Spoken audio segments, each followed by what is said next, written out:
Hello everybody, I'm Jackie K. Cooper, and my entertainment rundown for today is a review of the movie The Infidel. And this movie is playing in local theaters around the country, so if you're one of those people who are out and going to theaters now, this is a movie you can see on the big screen. But the main lure for me was it stars Jim Caviezel. And Jim Caviezel was in the movie about Christ. He had a TV series. I can't remember the name of it right off, but I enjoyed him in that. He's a very intense actor, and he's been around a while, but he's always good in every role that he has picked to play. And in this one, he plays a Christian blogger. The movie is based on real facts, but I think they built a fictitious story of characters around it just to get the basic plot points across.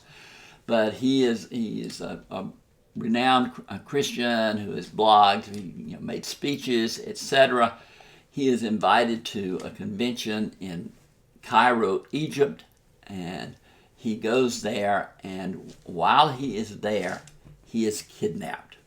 And his life is threatened, and it's all because he has spoken up for his Christian beliefs, and he just felt that he was also anti-Muslim. And so a terrorist group has kidnapped him. His wife, who is played by Claudia Carvin, works for the government. And the people who have him say, see, we know you're a CIA spy and your wife works for the government, and all you have to do is admit that you were over here trying to spy on our country, and we can work out your release or whatever. But things are not that simple. And this is a very, very suspenseful film from the very start. It doesn't waste any time hardly building up the background of the characters or anything like that. It jumps right into the plot and it races away. And that makes for an enjoyable film. It was just suspense all the way through. I never knew what was going to happen from one moment to the next, and that's always a good thing.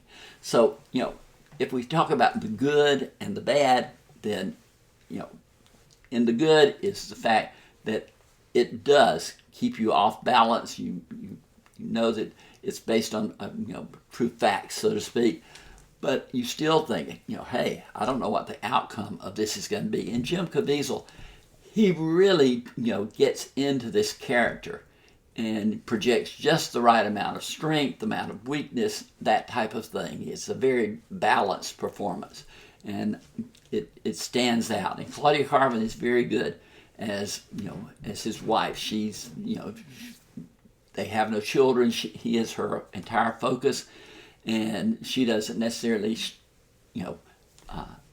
share the passion for religion that he does, but she is determined that the government has got to do something to get him back, to get him out. And the bad guy, quote bad guy in the film, is played by Hal Ossoon, and he is also good. So we have strong characters in this film, and it's produced by Denise D'Souza, who has really produced some conservative films in the past. This one doesn't get that political. It's just got a strong story that goes through it. It's rated R for profanity and violence. I was surprised at the amount of profanity that was in the film. So if you go see it, it does have a lot of words, profane words. I scored it 7 out of 10. I thought it was better than average and better than just above average. Caviezel and the cast elevate it, bring it right up to the 7 level. I think you will enjoy this film when you see it. So mark it down, The Infidel. You want to make sure that you don't miss this one if you get a chance. Reach down there, hit the subscribe button. We want you around with us when we talk about all this variety of movies. But for today, this has been Jackie K. Cooper's Entertainment Rundown with a review of the film, The Infidel.